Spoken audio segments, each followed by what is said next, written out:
Subscribe कीजिए हमारे channel नूर रज़ा को और बेल आइकन को प्रेस कीजिए जिससे आपको हमारी न्यू वीडियो की नोटिफिकेशन मिलती रहे। हुजूर गौसे पाक की जवानी की शुरुआत थी। बगदाद के मदरसा निजामिया में जेर तालीम थे। आप फरमाते हैं, देखिए यहां से आपको दुआ और बद्दुआ का मामला समझ में आएगा। किसी की बद्दुआ मत लेना, हो सके तो जानवर की भी बद्दुआ मत लेना, किसी की बद्दुआ न लेना। आजकल के ये नौजवान लड़के जवानी के नशे में कुछ लड़कियों से दोस्ती करते हैं, अफेयर के नाम पे, मोहब्बत के नाम पे, फिर उनके जिस्मों से खेलते हैं, फिर उनकी आबरू से खेलते हैं, उनके साथ शादी के वादे करते हैं, फिर उन्हें छोड़ देते हैं यूज करके। ऐसे जैसे भौरा किसी फूल का रस चूस करके दोबारा उसकी तरफ रुख नहीं करता, तितलियां किसी फूल से खिलवाड़ करके उसके हुस्न से उस तरफ रुख नहीं करती। जवानी में तो कर दिया, लेकिन उनके दिलों से जो बद्दुआएं निकलती है ना, फिर वो तुम्हें कहीं का नहीं रखती। उसको जिंदगी की खुशियां कभी नहीं मिल सकती जिसके पीछे किसी की हक बद्दुआ है। बद्दुआ अगर हक है तो आप कभी सुकून की सांस न ले सकेंगे। ये सालन में नमक ज्यादा होने पर, ये मैके से लेट आने पर, छोटी छोटी बातों पर जो औरतों को तलाक देते हो ना, गुरूर और घमंड में, जब वो करवटें बदलती है तलाक के बाद, उसकी हर करवट तुम्हारे लिए बद्दुआ बन जाती है। मैंने बेकसूर औरतों को तलाक देने वालों को घर घर भीख मांगते देखा है। इसी मालेगांव के अंदर घर घर भीख मांग। लोग जवानी के नशे में कुछ भी करते हैं, लेकिन अल्लाह को जुल्म पसंद नहीं है। हदीस से पाक में आता है, अल्लाह के रसूल अलैहिस्सलाम फरमाते हैं, अगर कोई सींग वाली बकरी बगैर सींग वाली बकरी पे जुल्म करेगी, अल्लाह उसको भी जुल्म का बदला देगा। एक पहाड़ दूसरे पहाड़ पे जुल्म करेगा, अल्लाह उस पहाड़ को पिघाल देगा। अल्लाह को जुल्म पसंद नहीं है। क्यों? ये कायनात सजाई अल्लाह ने, कायनात बनाई अल्लाह ने। कायनात में आप किसी पे भी जुल्म करते हो, अजियत अल्लाह को होती है, क्योंकि अल्लाह की मखलूक है। अल्लाह की मखलूक है, तुम किसी पे भी जुल्म करोगे, अजियत अल्लाह को पहुंचती है। अल्लाह जुल्म को पसंद नहीं करता, ना वो जुल्म करता है और ना वो जुल्म को पसंद करता है, ना वो जालिमों को पसंद करता। हुजूर गौस पाक मदरसे में थे। मदरसे में जब आप पढ़ रहे थे तो आप खुद फरमाते हैं, एक बुजुर्ग आए हुए थे बगदाद में, उनका बड़ा चर्चा था, लोग उनको कुतुब साहब कहते थे, कुतुब साहब कहते थे। मेरे दिल में ख्याल है कि चल करके उनसे दुआएं लेनी चाहिए। देखो, दुआएं करवानी नहीं चाहिए, क्या करना चाहिए?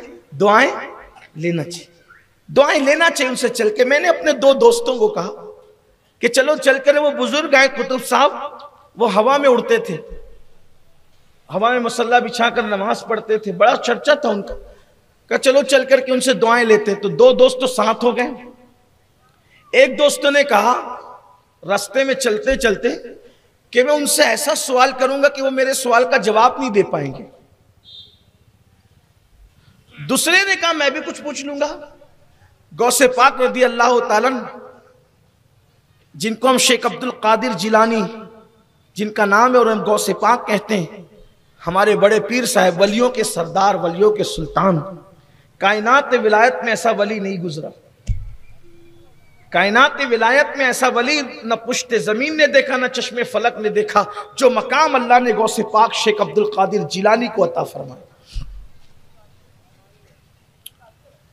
जब दोनों दोस्तों ने, एक ने कह दिया कि ऐसे पूछूंगा कि वो जवाब नहीं दे पाएंगे, दूसरे ने कहा हम भी कुछ पूछ लेंगे। गौस पाक कहते हैं अपनी हैसियत क्या है?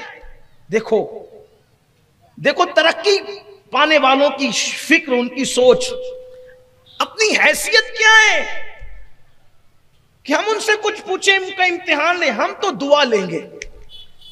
इम्तिहान लेने वालों, तुम इम्तिहान लेना, हम तो दुआ लेंगे। पता चला अल्लाह वालों का इम्तिहान न लिया करो, उनसे दुआ लिया।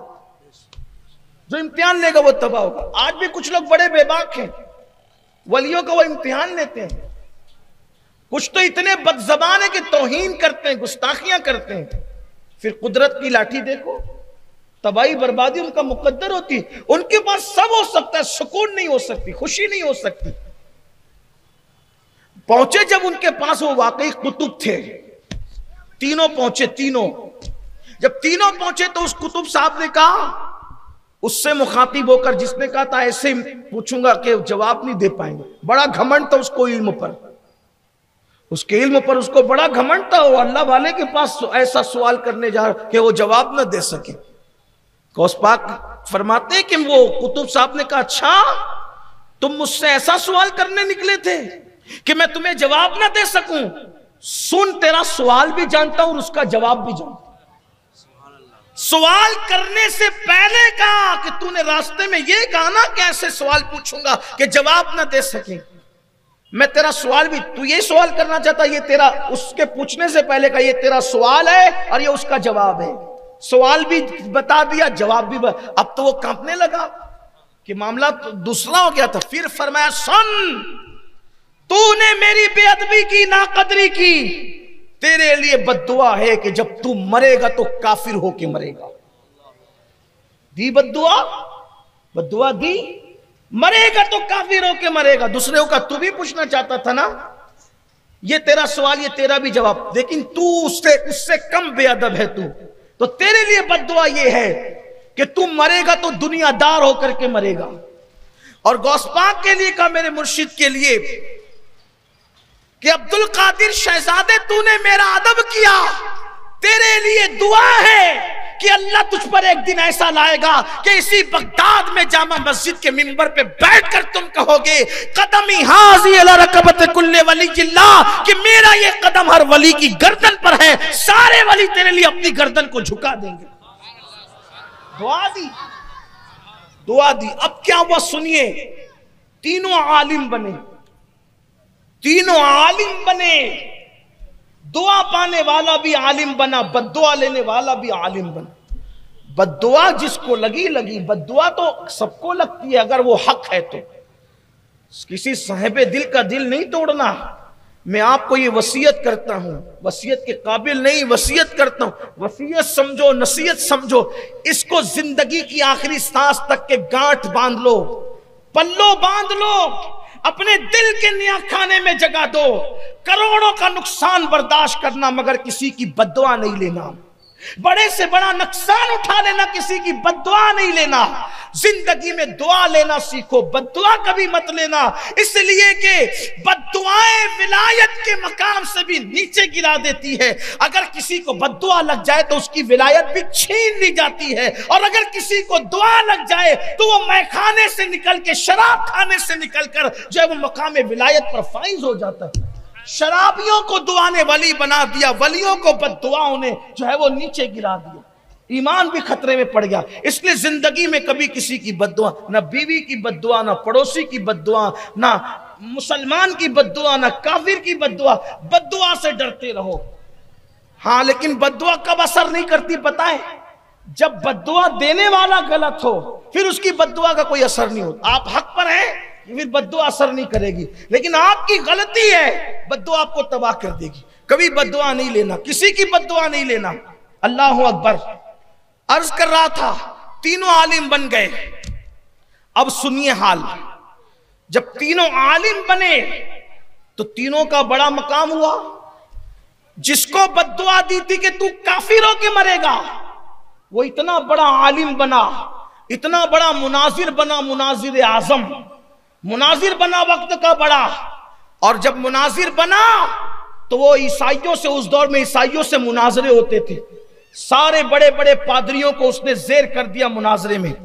हुकूमत को नाज था, बगदाद की हुकूमत को, कि मदरसा निजामिया से फारिग होने वाला फुला इतना बड़ा मुनाजिर है, तो उसको रोम तक भेजा गया। रोम की सरजमीन पर उसको मुसलमानों की तरफ से मुनासिर बना के भेजा गया ताकि इस्लाम की हक्कानियत को बयान करे।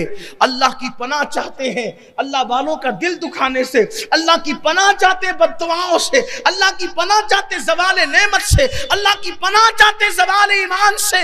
मुनाजिर बनकर मुनाजरे कर रहा था इस्लाम की हक्कानियत पर, हत्ता कि रोम की सरजमीन तक गया। जब रोम की सरजमीन तक गया, एक ईसाई पादरी से मुनाजरा करने के लिए हुकूमत ने भेजा, वक्त के बादशाह ने भेजा। वहां पादरी से मुनाजरा करने क्या गया, उसकी लड़की पे दिल आ गया, उसकी लड़की पे दिल आ गया और उस पादरी से कहने लगा कि हम इससे निकाह करना चाहते हैं। तो पादरी ने कहा अब उसको तो मौका मिल गया, पादरी ने कहा अगर इससे निकाह करना है तो तुम्हें ईसाई बनना पड़ेगा। वो ईसाई बन गया, ईसाई बन गया, यानी मुर्तद हो गया, काफिर हो गया, और उसी हालत में वो मरा। तो वो बुजुर्ग की बद्दुआ ने असर किया कि नहीं किया? फिर दूसरा, वो भी आलिम बने, वो इतने बड़े आलिम बने कि बादशाह के वजीर बन गए। आलिम होकर दुनियादार हो गए ना, वजीर बने तो उसी दुनियादारी में उनका इंतकाल हुआ। देखो दोनों पर असर किया। और मेरे मुर्शिद गौस पाक पर दुआ ने कैसा असर किया। एक वक्त आया कि आपने फरमाया कि मेरा ये कदम हर वली की गर्दन पे सब वलियों ने गर्दन झुका दी। इस पर कभी गुफ्तगू की कि गर्दन झुकाने का मामला क्या था।